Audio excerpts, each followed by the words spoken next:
Hi, this is Brian Bieron with PlatformEconomyInsights.com, and it's August, so I thought I would use the August congressional recess as an opportunity to try to review relatively quickly 5 big bills introduced in the U.S. Senate which would propose to regulate in different ways digital platforms and big internet businesses. Now, I mentioned big internet businesses because it tends to be the biggest businesses that get the attention and are often used as the reason why different regulatory proposals are needed.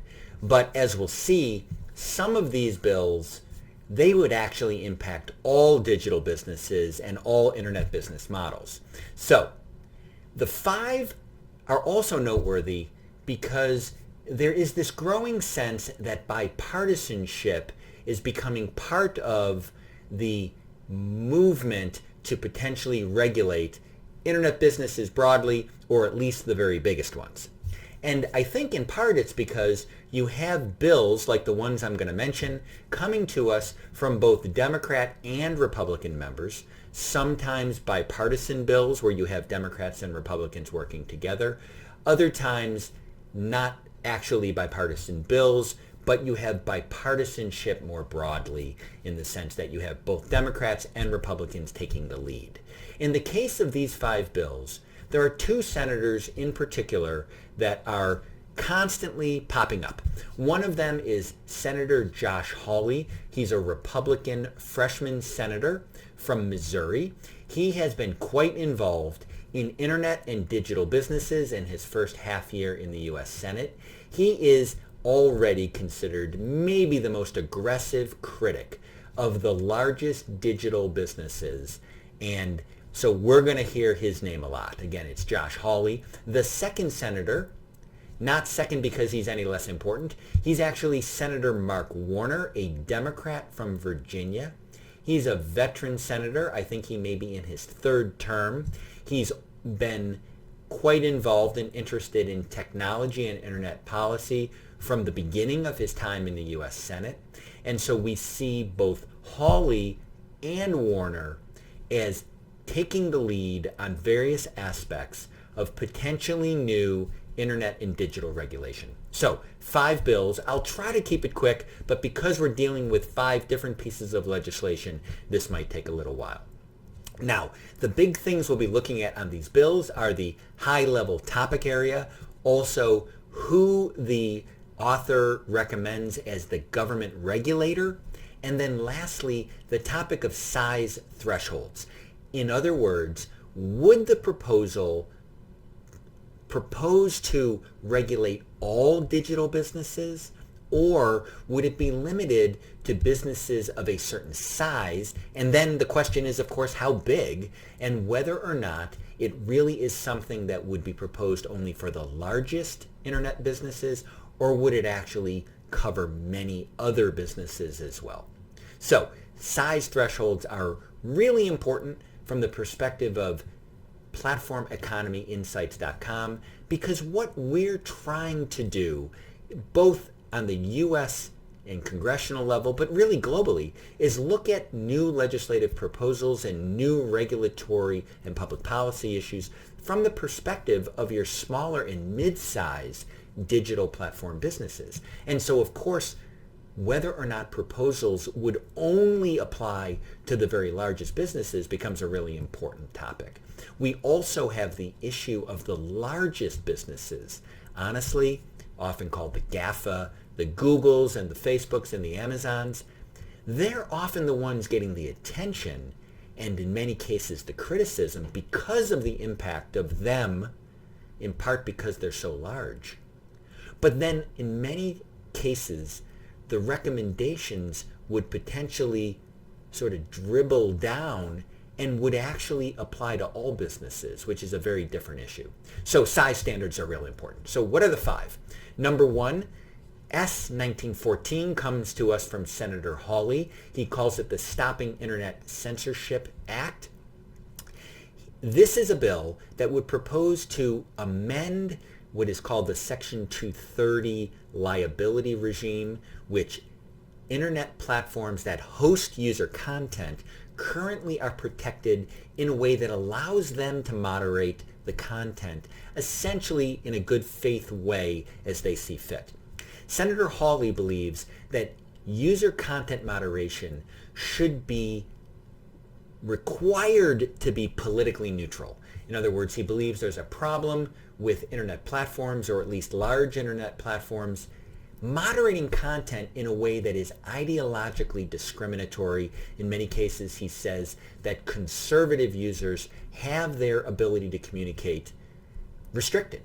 And so his bill, S1914, would require internet businesses with 30 million or more monthly users, or 300 million users globally, they would have to petition the Federal Trade Commission, the FTC, to have their content moderation regime certified as being neutral from an ideological perspective. This bill currently has no co-sponsors, but it has received quite a bit of attention because this issue of content moderation neutrality has been something that Republicans in particular in the Congress and President Trump have talked about a lot. So that's a Hawley bill. The second bill on the list is S2314, also from Senator Hawley. He calls it the SMART Act, the Social Media Addiction Reduction Technology Act.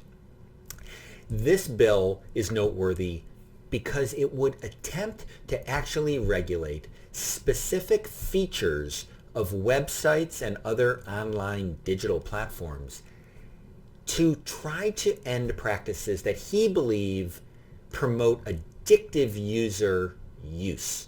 So in other words, features like auto-scrolling, populating next video or next video or next video or next story and next story and next story. He thinks that users are actually sucked in and addicted by those type of features, and he believes that they should not be legal. He actually proposes in the bill that all internet platforms that are covered by the bill would be required to have an auto shut-off each day after 30 minutes, that a user would have to essentially go in and change to be able to use it more than 30 minutes per day. And then he actually believes that that 30-minute limit should be restored each month, so that a user would need to go in monthly and say, nope, I want to use it for more than 30 minutes per day, and I guess pick some longer limit. It is a very interesting and kind of bold bill from the perspective of having government regulators, again, this would be the FTC, the Federal Trade Commission, go in and micromanage very specific website features. And by the way, on the issue of size standards, this bill actually has no size standards. He regularly refers to the practices of the very largest businesses when he talks about this bill, but he would actually apply it to all internet and digital platform businesses. These would become regulatory requirements regarding coding and features for all businesses. Number 3 is S1578. This bill comes to us from Senator Hawley and Senator Warner, who I mentioned earlier. They call it the Do Not Track Act. It proposes to create a do not track regime that would be required for all internet businesses. Again, this is a no size threshold bill. It would create a do not track regime on the internet that they claim they would model after the do not call regime that currently exists in the phone system, although whether it works really well, I'll leave that to you to judge.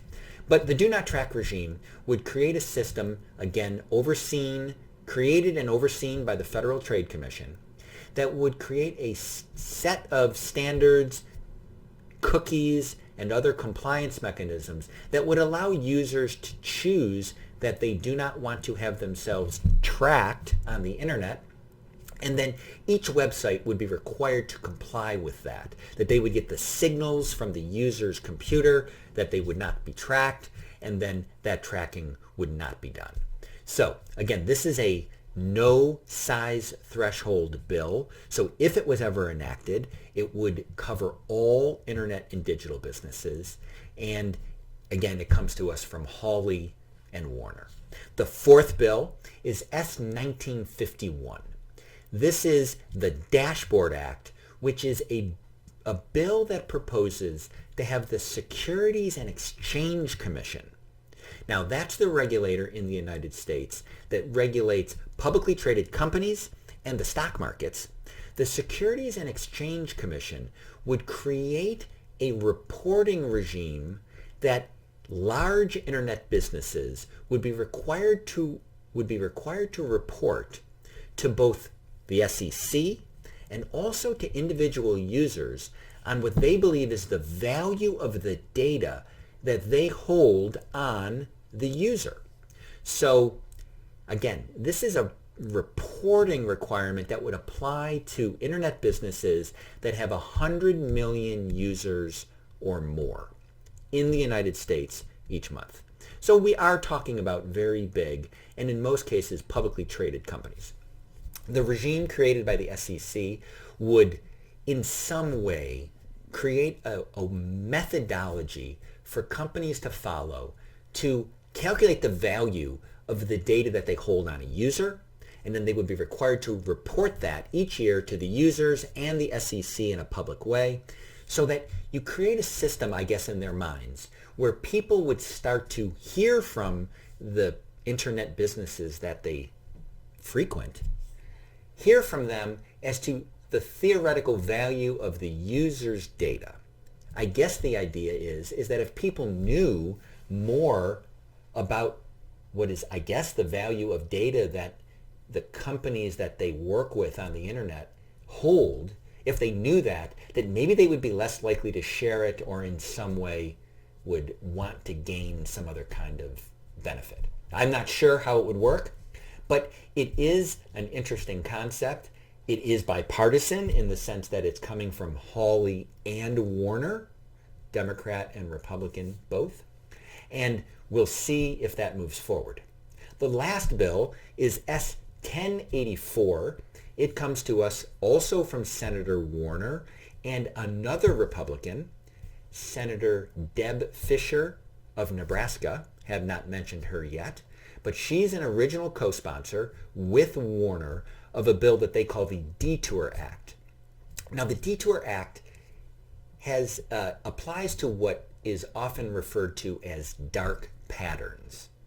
Now, these again are website features that some people believe are manipulative or non-transparent in efforts to trick users essentially into taking certain actions.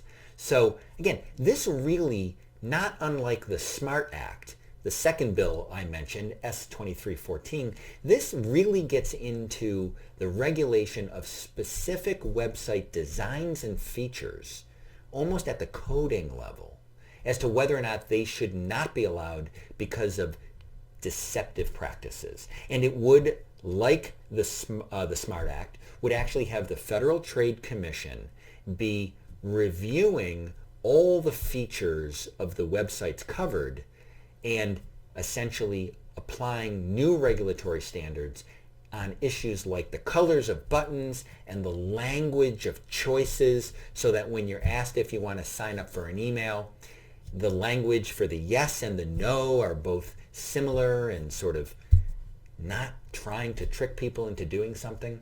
So the Detour Act is a bipartisan bill like the SMART Act that really gets at specific features. Now, the Detour Act does have a size standard. Like the other Warner bill that I mentioned, the Dashboard Act, it kicks in at 100 million monthly U.S. users. That's a standard that Senator Warner clearly is comfortable with for things that he thinks should apply to larger companies. So where the SMART Act on the addictive type of features would actually apply to all internet businesses and digital platforms, the Detour Act would kick in at 100 million users. So that's 5 bills. As I said, I think it's worth noting that while there's bipartisanship in the sense that I've mentioned both Democrats and Republicans, it's not as though any of these proposals has a large number of bipartisan co-sponsors or any action that says that they're going to be moving really quickly. And one last thing is they've all been discussed in the context of privacy legislation. And so if you see federal privacy legislation actually moving, and this is a topic that we'll be following here at PlatformEconomyInsights.com, if that kind of bill really starts to get traction and we see legislative action moving in full force, I would conjecture that the authors of these and other bills would try to essentially jump on that train, as it's often called from a legislative perspective, as a way to move their specific bill as a part of big privacy legislation. So in many ways, these specific bills are going to be linked in some way to whether there's bipartisan agreement on broad, comprehensive internet privacy legislation. So we'll see. With that, this is Brian Bieron with PlatformEconomyInsights.com. If you have any questions, please send me an email. There's a link down below, or go to PlatformEconomyInsights.com, my website. And if you're there, you can click on an Ask a Question button as well. That'll populate an email to me. Hopefully, those would be non-deceptive kinds of not dark patterns, but totally transparent and upfront opportunities to ask questions, and so that a regulatory regime would sign off on them. And I look forward to those. So again, this is Brian Bieron with PlatformEconomyInsights.com. Until our next briefing. Bye-bye.